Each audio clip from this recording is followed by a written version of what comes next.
আসসালামু আলাইকুম। ছাদ বাগানে সবাইকে স্বাগত। এটা একটা কমলা গাছ। গাছটিতে দ্বিতীয়বারের মতো ফলন এসেছে। অল্প কয়েকটা কমলা গাছে ঝরার পরে অবশিষ্ট আছে। কি জাতের কমলা ঠিক জানি না, তবে মোটামুটি খেতে ভালো। গত বছর গাছটিতে প্রচুর পরিমাণে কমলা ছিল।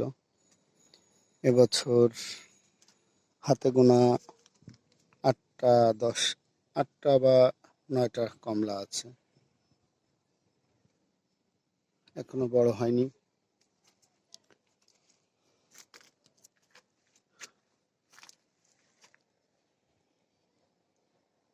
গাছটাকে আসলে সেভাবে যত্ন নেওয়া হয়নি।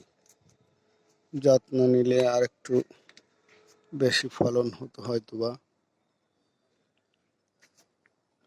সারাদিন ব্যস্ততা শেষে রাত্রে ছাদে এসে গাছের যত্ন নেওয়াটা কঠিন।